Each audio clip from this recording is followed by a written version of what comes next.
Nous partons tout de suite en Ukraine, dans la deuxième plus grande ville, Kharkiv, qui est au nord du pays. Regardez ce panache de fumée. C'est un hypermarché qui vient tout juste d'être touché. On est à Kharkiv. Le bilan provisoire s'élève à 2 morts. Il y aurait aussi plusieurs dizaines de blessés.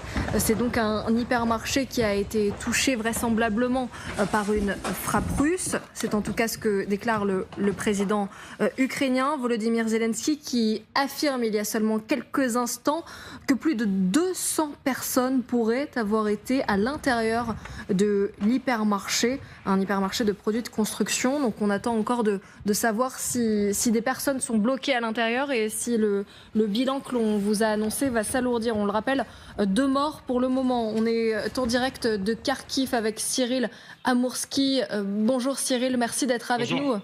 Vous êtes étudiant franco-russe et reporter indépendant. Vous êtes à Kharkiv en ce moment même. Est-ce que vous avez d'autres informations à nous apporter sur cet événement ? Je suis effectivement sur place. Le bilan a été mis à jour depuis. Il y a 4 morts de façon officielle, 24 blessés et on parle d'à peu près 200 personnes qui pourraient être encore à l'intérieur de ce bâtiment qui est en feu. Il y a très peu de chances qu'il y ait des survivants parce que les flammes n'ont toujours pas été éteintes. Il y a en ce moment même des pompiers et des sauveteurs qui sont sur place. Et vous avez raison de mentionner donc que c'est une frappe russe. On retrouve à cet endroit des débris de missiles, comme j'en ai un dans ma main ici en ce moment. Et il y a eu donc pour l'instant en tout cas une frappe sur place. Les sauveteurs craignaient qu'il y en aurait peut-être une deuxième. Cela n'a pas été le cas. Et en ce moment même, il y a des explosions à l'intérieur du bâtiment parce qu'il y a des produits qui continuent à brûler. Il y a beaucoup de personnes sur place, des policiers, des sauveteurs. Il y a de la fumée comme vous le voyez derrière moi parce que le bâtiment continue de brûler et cela fait déjà plus d'1 heure que cela dure. Expliquez-nous, Cyril, exactement à quel moment a eu lieu cette frappe. On le rappelle, on est en plein milieu de la journée en Ukraine. Cette frappe a eu lieu alors que l'hypermarché était ouvert. Tout à fait, c'est une frappe qui a eu lieu en pleine journée. Je comptais par exemple, moi personnellement, revenir à l'hôtel et à ce moment-là, on a entendu une explosion en pleine journée. Il était à peu près 4 heures de l'après-midi et nous nous sommes déplacés directement sur place. On a vu ces images, on a vu directement des corps. Derrière moi, je ne peux évidemment pas le montrer, mais il y a un homme qui travaille à la sécurité de cet hypermarché qui est allongé et qui doit être récupéré par les services qui donc doivent s'en occuper. Et ce qu'on entend en termes de critiques de la part de certaines personnes qui sont sur place ou de certains résidents de Kharkiv, c'est qu'il y a déjà une explosion. En fait, nous sommes dans un secteur industriel où derrière moi, il y a d'autres supermarchés qui ont déjà été impactés depuis le début de l'invasion en 2022. Il s'agit donc d'une deuxième frappe dans ce type de secteur. Et la critique, c'est que l'hypermarché derrière moi, en fait, était l'un des seuls qui n'appliquait pas vraiment les règles en cas de frappe aérienne et en cas d'alerte aérienne. C'est-à-dire que les clients, lorsqu'ils étaient sur place, ils n'ont pas été forcés à quitter le lieu ou aller dans un sous-sol. Et c'est pour ça qu'on se retrouve dans une situation où il y a 200 personnes qui sont blessées ou mortes à l'intérieur, probablement. C'est incroyable ce que vous nous racontez. On rappelle juste d'autres précisions, s'il vous plaît, sur la déclaration de Volodymyr Zelensky. Vous avez eu la confirmation, il y a plusieurs centaines de personnes qui sont vraisemblablement coincées dans cet hypermarché en ce moment même, à l'heure où l'on se parle. Et c'est pour ça que le bilan est en train de s'alourdir. J'ai discuté avec des policiers et des volontaires sur place. D'abord, on m'a parlé à peu près d'une centaine de personnes. Et ensuite, on a écouté le discours du maire qui est en ce moment même d'ailleurs sur place, qui a pris la parole et qui a décrit la situation, qui a parlé de à peu près 200 personnes ou même un peu plus. En tout cas, ce qui est certain, c'est que c'était en pleine journée. Nous savons qu'il y avait donc plusieurs clients qui étaient sur place. On a retrouvé plusieurs corps de personnes mortes. Les 2 personnes que personnellement j'ai vues, c'était des personnes qui travaillaient à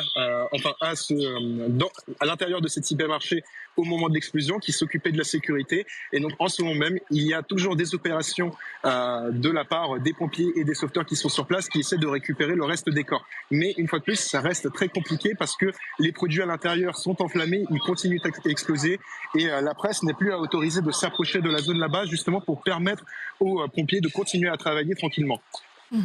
Merci beaucoup Cyril Amourski. Restez avec nous, on reviendra vous voir un peu plus tard dès que vous aurez d'autres informations et surtout n'hésitez pas à nous interpeller. Général, c'est ce qui devait arriver à un moment donné. On sait que Kharkiv est sous le feu permanent de l'artillerie russe. Oui, bon, c'est un fait, c'est ce qui vient d'arriver. Bon, maintenant, moi je retiens quand même que, surtout, ce que le témoignage d'Amourski, c'est que finalement les Ukrainiens à Kharkiv se sont habitués à la guerre et qu'ils font leurs courses normalement. et que même quand il y a une alerte, on ne prend pas les mesures, effectivement, qui sont pénibles au bout d'un moment, de se mettre à l'abri. Et ça expliquera peut-être les pertes qu'on pourra peut-être évoquer dans la journée quand ça sera plus précis. Et c'est ça un petit peu l'inconvénient d'une guerre longue, c'est qu'au bout d'un moment, les gens disent, bon, on verra bien. Et à un moment, effectivement, il y a une frappe qui touche un endroit où les gens vivent, travaillent, font des courses, et effectivement, ça élève le taux de perte, si je peux me permettre, parmi les personnes qui sont là. J'en profite pour présenter les invités qui sont autour de moi. On a donc compris, Général, que vous étiez là. Général Chauvency, consultant géopolitique pour LCI. Vera Grandseva, merci également d'être avec nous. Politologue, enseignante à Sciences Po Paris. Arlette Chabot, éditorialiste politique, bonjour. Et enfin, Claude Blanche-Maison, ancien ambassadeur de France à Moscou, auteur de Vivre avec Poutine aux éditions Temporis. Vera Grandseva, je vous fais d'abord réagir sur ces images qui sont absolument terrible. On rappelle que cette frappe a eu lieu sur la deuxième plus grande ville d'Ukraine. Et là, il y avait des gens qui faisaient leurs courses comme tous les jours. Oui, effectivement, Kharkiv est devenu en cible depuis plusieurs mois. Les attaques se sont intensifiées depuis déjà janvier, en fait, à février. Mais depuis l'offensive que l'armée russe a commencé le 10 mai, il y avait encore plus quand même de la pression dans cette région. Surtout, le but de Kremlin, c'était de viser les sites stratégiques militaires, parce on se rappelle toujours que Kharkiv, c'est un centre militaire industriel aussi. Il y a beaucoup des usines qui produisent et qui, en fait, maintiennent beaucoup l'effort de la guerre en Ukraine, mais pas que ça. En fait, hier ou avant-hier, il y avait une imprimerie qui a été visée et qui, en fait, assumait 30% de tout ce qui a été imprimé en Ukraine. Donc, ils visent plusieurs objets. Bon, ici, on ne sait pas s'ils visaient ce hypermarché des matériaux pour les constructions ou c'était en accident, parce qu'on sait qu'il y avait beaucoup de bombes. Apparemment, cette attaque était par les bombes qui ont été jetées sur cet endroit. Il y a beaucoup de bombes qui tombaient sur la région de Belgorod par hasard. Donc, depuis le début de la guerre, il y avait déjà des dizaines de bombes comme ça. Voilà. Mais quoi qu'il en soit, c'est la guerre qui finalement toujours touche les civils. On voit que malgré le fait que toujours le ministère de la Défense russe maintient ce discours que ces attaques visent que les sites industriels et militaires, finalement, bien sûr que ça a un impact très lourd sur la population. Et comme vous avez rappelé, effectivement, les habitants de Kharkov, ils ont pris une posture assez rebelle, de résister, de ne pas se soumettre. Et ils essayaient de continuer la vie comme avant. Mais bien sûr que c'est très compliqué, c'est très dur. Et finalement, et bien sûr, elle est victime à cause d'un pays qui agresse constamment son voisin. Monsieur l'ambassadeur, ce matin, il y avait encore les autorités ukrainiennes qui affirmaient que le front était devenu stable, qu'ils arrivaient à contenir l'offensive russe. Néanmoins, ils arrivent à toucher les civils directement et Kharkiv. Depuis 2 ans et 3 mois que dure cette guerre, on a appris à décrypter les paroles de Poutine. Poutine, il y a quelques jours, disait « Mais à ce stade, nous n'avons absolument pas l'intention de prendre Kharkiv. » Oui, c'est ce qu'il disait. Il fallait analyser ces mots avec la grammaire de Poutine. Ça voulait dire, inversement, nous allons le détruire. Nous n'enverrons pas de troupes, d'ailleurs nous n'aurions pas les moyens de le prendre, c'est trop compliqué de prendre une grande ville comme ça avec des troupes, on n'a pas les moyens suffisants, mais on va le détruire. Et c'est ce qu'ils font en s'attaquant notamment à des objectifs civils. On pourra plaider naturellement qu'il y a une erreur de tir, mais enfin, il y en a tellement d'erreurs de tir que c'est quand même un petit peu suspect. Il s'agit de terroriser la population, de l'encourager à fuir, pour en effet que la ville soit ensuite détruite ou totalement ouverte pour l'envahisseur russe. Donc il veut bien en réalité prendre Kharkiv, mais après l'avoir détruit. Oui. Si vous nous rejoignez, on rappelle l'information principale. On est à Kharkiv en ce moment, dans la deuxième plus grande ville d'Ukraine. Un hypermarché a été touché il y a seulement 1 heure à peu près, en plein milieu de l'après-midi en Ukraine. Bilan provisoire, 4 morts, 24 blessés d'après nos reporters sur place. Zelensky affirme que 200 personnes au moins pourraient être bloquées à l'intérieur. Et vous l'avez vu sur ces images, il y a toujours un immense incendie au-dessus de cet hypermarché. On va tenter d'en savoir plus avec Thomas Misraki, notre envoyé spécial sur place avec Thibaut Bruck. Merci d'être avec nous, Thomas. Vous êtes dans la région de Kharkiv depuis plusieurs jours. Vous nous confirmez que Kharkiv est bombardé tous les jours depuis que vous êtes arrivé sur place. Alors une petite précision d'abord avec Thibaut et Kostia Yaramenko. Nous sommes actuellement dans le Donbass. Nous sommes venus ici aujourd'hui pour les besoins d'un reportage. Nous sommes en route vers Kharkiv. On rentre ce soir effectivement dans cette ville dans laquelle nous sommes depuis une dizaine de jours. Et depuis 10 jours, eh bien, il n'y a pas eu de journée sans alerte ou sans bombardement. Les dernières en date avant cette terrible frappe cet après-midi, eh bien datée de la nuit dernière. On a été réveillé cette nuit par un missile S-300 qui a détruit un lycée de la ville. Kharkiv donc frappé tous les jours. Cette fois, il semblerait que ce soit 2 cabs. Ce sont des bombes planantes guidées qui aient frappé ce magasin de bricolage qui se trouve dans le nord de la ville de Kharkiv, à côté d'un quartier qui a déjà été terriblement frappé lors des assauts russes en 2022. Ce que l'on sait, selon les toutes dernières informations officielles, c'est que 2 personnes ont été tuées, au moins 24 personnes sont blessées, mais il y aurait entre 100 et 200 personnes à l'intérieur du magasin.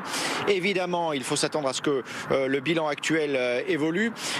Cet hypermarché était fréquenté. Nous sommes samedi, il fait beau à Kharkiv et donc les gens sont dehors pour faire leurs courses. Je vous le disais, ce supermarché se trouve dans un lieu très fréquenté de la ville, dans le nord, où un quartier avait été très fortement eh bien, ciblé par les Russes lors des offensives de 2022. 2022 d'ailleurs, c'est l'année au mois de juin où un autre supermarché avait été frappé, celui de Kremenchuk. Une vingtaine de personnes avaient été tuées. Évidemment, cet événement aujourd'hui rappelle ce qui s'est passé à Kremenchuk au mois de juin 2022. Ce pourrait être évidemment un tournant pour cette ville de Kharkiv qui a été frappée ces derniers jours. Si l'on met de côté ce qui s'est passé cet après-midi aux alentours de 16h, ces derniers jours, au moins 7 personnes sont mortes à Kharkiv et une cinquantaine ont été blessées. Thomas Misraki, juste une autre question, s'il vous plaît. Vous qui êtes à Kharkiv depuis déjà plusieurs jours, quelles sont les recommandations? Est-ce que vous avez le droit de sortir en pleine journée, en tout cas sans être en quelque sorte inquiété par des frappes? Est-ce qu'il y a beaucoup d'alertes de drones? Des drones sur Kharkiv, non, il n'y a pas de drones sur Kharkiv. Les drones, ils sont utilisés pour les zones de combat essentiellement. Non, il y a des frappes. Alors, il y a plusieurs types de frappes, évidemment. Il y a des frappes avec des bombes planantes guidées, comme celles apparemment qui ont frappé ce magasin de bricolage aujourd'hui. Il y a des missiles S-300 qui ont été utilisés ces derniers jours, comme pour cette imprimerie dont on vous parlait avant-hier. Un missile S-300 est également tombé sur ce lycée cette nuit. Ce sont des frappes qui utilisent... Alors, pardon, je pensais à des petits drones. Il y a effectivement eu des frappes de drones. Pardon pour ma petite erreur. Il y a quelques jours, mais sur la périphérie de Kharkiv, dans un quartier de Kharkiv qui ont frappé 2 maisons. Ce sont des drones Shahid, ce sont des drones iraniens, pas des petits drones qui sont utilisés, par exemple des FPV pour les combattants. Donc en fait, les Russes utilisent tout ce qu'ils ont pour frapper cette ville de Kharkiv depuis le 10 mai dernier, tout particulièrement depuis qu'ils ont commencé leur grande offensive sur la partie nord du pays. Une offensive qui, sur les fronts, évidemment, s'est stabilisée. Les combats sont encore violents, mais les Russes n'avancent plus. En revanche, ils continuent de frapper cette ville de Kharkiv. Pour le quotidien, pour être complètement honnête avec vous, tout se passe pratiquement normalement. S'il n'y avait pas ces frappes, les magasins sont ouverts, les écoles étaient ouvertes également, les transports en commun fonctionnent normalement. Les gens essaient de vivre le plus normalement possible à Kharkiv, mais chaque jour, chaque nuit, il y a des alertes au bombardement. Chaque jour ou chaque nuit, depuis quelques jours, il y a des frappes, et ces frappes sont de plus en plus meurtrières. C'est ce qu'il faut redouter, évidemment, après ces 2 bombes qui ont pulvérisé en partie ce centre commercial et ce magasin de bricolage. Merci beaucoup Thomas Misraki et Thibaut Bruck. On n'hésitera pas à revenir vous voir pour d'autres informations. Arlette Chabot, on va voir des images de l'intérieur de cet hypermarché. On a des images qui nous parviennent au fur et à mesure. D'après Cyril Amourski, reporter indépendant sur place, il y a déjà au moins 4 morts, une vingtaine de blessés. Là, on voit l'intérieur, les pompiers qui essayent d'éteindre l'incendie. On a là finalement le symbole de terreur que veut mettre en place Vladimir Poutine. Sur le bilan, il y a le maire de la ville qui vient de dire que le bilan serait sans doute lourd parce qu'il y a des personnes qui, pour l'instant, sont portées disparues et en plus que le nombre des blessés devrait être supérieur à 24. Donc il faut toujours être prudent à la fois ne pas minimiser toujours ou se dire qu'il peut y avoir, compte tenu de la présence de plus de 200 personnes à l'intérieur du magasin, que le bilan serait forcément lourd. Mais c'est vrai que l'objectif a été choisi pour terroriser, encore une fois, le samedi après-midi, les courses, dans une ville où on essaye de vivre. Donc quand on voit les images là, on peut imaginer que ce que dit le maire, qui est beaucoup plus pessimiste visiblement que le gouverneur de la région, a l'air de penser qu'effectivement le bilan pourrait beaucoup s'alourdir. Et les propos de Zelensky, du président tout à l'heure, consistent à dire, bien entendu, condamner cette horreur, puisque ce sont des civils qui sont visés, même si la Russie pourra toujours dire que c'est une erreur et qu'il pensait que c'était un bâtiment militaire. Mais en tout cas, Zelensky dit à nouveau que ça montre encore une fois la faiblesse de l'armement, l'impossibilité pour l'Ukraine aujourd'hui de s'attaquer aux missiles, parce qu'il n'y a pas les armes, effectivement, que l'on sait, pour s'opposer et intercepter les missiles, et qu'il faut que, à nouveau, l'Occident livre très vite ses armes qui permettrait d'éviter ce type d'attaque. Donc on voit bien que ça sera aussi effectivement la possibilité, mais il suffit de regarder ces images pour dire qu'effectivement il y a une pénurie et un manque d'armes antimissiles dont souffre vraiment l'Ukraine. Vera Grantseva, c'est notamment pour ça que des tribunes se sont multipliées. Je pense notamment à une dernière tribune dans Le Monde où il y avait de nombreuses personnalités militaires qui s'étaient exprimées en faveur d'une protection du ciel ukrainien. Si le ciel ukrainien était protégé, un tel drame ne serait pas arrivé cet après-midi. C'est une grande inquiétude depuis plusieurs mois des dirigeants ukrainiens parce qu'ils ont pu sécuriser bien Kiev, et depuis plusieurs mois on a vu qu'il y avait très peu des attaques qui avaient des victimes finalement, tandis que le reste du pays finalement était assez ouvert pour les attaques, notamment le nord du pays, Kharkov, mais aussi en fait à l'intérieur du pays, plus loin à l'ouest, il y avait les attaques qui finalement avaient des victimes à la fin. Donc effectivement, c'est un grand problème et on voit qu'on cherche des solutions, comment d'un côté donner tout au front ukrainien, maintenir les militaires pour qu'ils continuent à résister, défendre leur territoire, mais peut-être aussi regagner le territoire. Mais le grand problème reste quand même aussi les villes où il y a les civils, où il y a plusieurs attaques répétitives. On voit qu'il y a les cibles quand même plus intéressantes pour le Kremlin. C'est surtout leur Kharkiv depuis plusieurs semaines, mais ça n'exclut pas des autres attaques sur des autres villes. On se rappelle qu'il y avait les attaques dans la région de Zaporizhzhia, comme Dniepr, il y avait aussi beaucoup de morts civiles. Donc effectivement, il y a une nécessité de défendre au maximum les villes ukrainiennes parce que, de protéger, on voit que le Kremlin continue cette effectivement logique de terreur.